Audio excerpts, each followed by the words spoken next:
সেতুর পাটাতনের একাধিক অংশ ভেঙে গেছে, দুই পাশের রেলিংও ক্ষতিগ্রস্ত। সংযোগ সড়কের বিভিন্ন স্থানে ধস সৃষ্টি হয়েছে।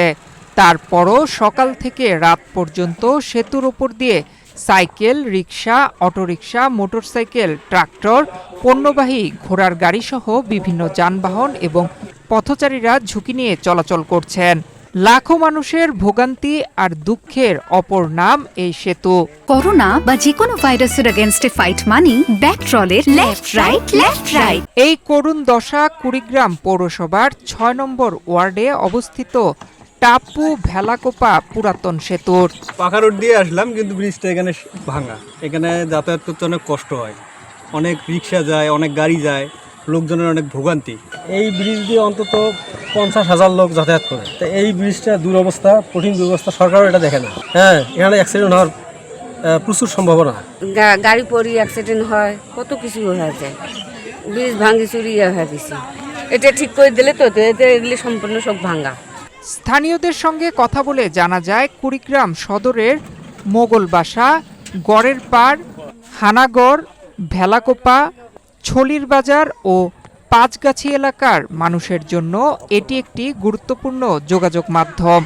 শুধু পৌরসভার বাসিন্দারাই নয়, ধরলা নদীর চরাঞ্চলের কৃষকরাও কৃষিপণ্য নিয়ে এই সেতু দিয়েই শহরে প্রবেশ করেন। অনেক যাত্রী ত্রিমোহনী হয়ে রায়পুরগামী যাতায়াতেও এই পথ ব্যবহার করেন। ব্রিজে চলাফেরা করি, কিন্তু চলাফেরা করতে গিয়ে আমাদের অনেক দুর্ঘটনা ঘটে যায়, কিন্তু আমরা ব্যবসা বাণিজ্য করতে পারি না। আমরা এই এলাকার লোক চলাফেরা করতে পারি না। বন্যা আসলে আমরা এই ব্রিজের উপর দিয়ে আমরা যাইতে পারি না। অনেক সমস্যা, নানান ধরনের সমস্যা। 7-8 বছর তো এই টাপুর ব্রিজ ভাঙা। এই এমন হয় একটা করে 2 দিন 2টা সময় অ্যাক্সিডেন্ট হয়, ঠ্যাং হাত ভাঙছিল।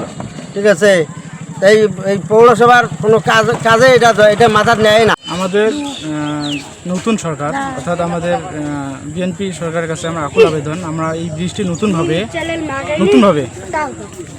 করার জোর দাবি করতেছি, কারণ এই ভাঙা ব্রিজ সংস্কার চাই না আমরা।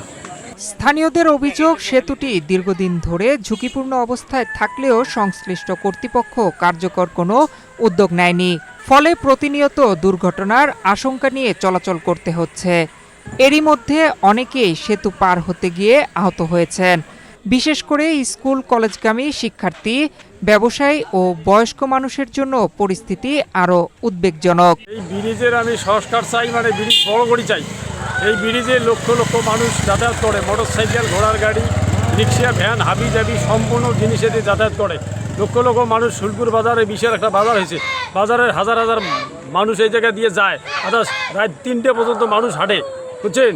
অথচ এই এলাকা সবচেয়ে দুর্ভোগ পর্যন্ত এইরকম এলাকা কুড়িগ্রামের মধ্যে কোথাও নাই। সাধারণ মানুষরা যাতায়াত করে, অনেক সময় ঘোড়ার গাড়ি, তাছাড়া ভ্যান চালক, তারপর টলি চালকরা কী করে, এই ব্রিজ দিয়ে যাতায়াত করতে কী হয়, ব্রিজ উল্টে পড়ে যায়, নদীর মধ্যে পড়ে যায়, তাদের কী হয়, অনেক কষ্ট হয়, ভোগান্তি হয়। অনেক শিশু বাচ্চা এখান থেকে চলাচল করে, তাদের স্কুল কলেজ মাদ্রাসায় গেতে অনেক অসুবিধা হয়।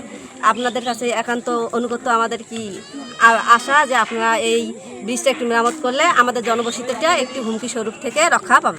2011 সালে নির্মিত প্রায় 60 ফুট দীর্ঘ ও 10.5 ফুট প্রস্থের সেতুটির সংযোগ সড়ক 2017 সালের বন্যায় ধসে পড়ে। এরপর দীর্ঘ 9 বছরেও সড়ক ও সেতুর উল্লেখযোগ্য কোনো সংস্কার হয়নি।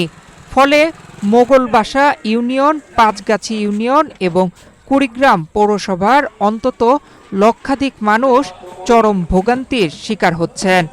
এলাকাবাসীর দাবি, চলতি বছর বন্যা শুরু হওয়ার আগেই সেতুটি পুনর্নির্মাণ করা হোক।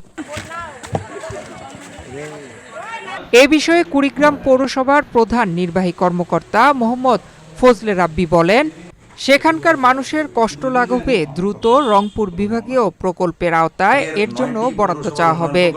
খুব শীঘ্রই সেতুটি নির্মাণে প্রয়োজনীয় ব্যবস্থা নেওয়া হবে। যত দ্রুত সম্ভব জনদুর্ভোগ কমাতে এবং ব্রিজটি সংস্কার অথবা নতুন একটি ব্রিজ নির্মাণের জন্য আমরা আমাদের অন্তর্ভুক্ত যে রংপুর বিভাগের 9টি পৌরসভার উন্নয়ন প্রকল্প, এর মধ্যে এই ব্রিজটির অন্তর্ভুক্তকরণের একটা সুযোগ আছে ডিপিপিতে।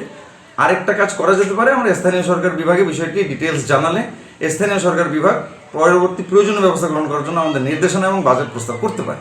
তবে আশ্বাসের বাস্তব প্রতিফলন কবে দেখা যাবে সেই অপেক্ষায় এখন টাপু, ভেলাকোপা সহ আশেপাশের লক্ষাধিক মানুষ। তাদের একটাই প্রত্যাশা, দীর্ঘদিনের দুর্ভোগের অবসান ঘটিয়ে দ্রুত নির্মিত হোক নিরাপদ ও টেকসই একটি নতুন সেতু। নয়ন বিশ্বাস, বাংলাদেশ প্রতিদিন।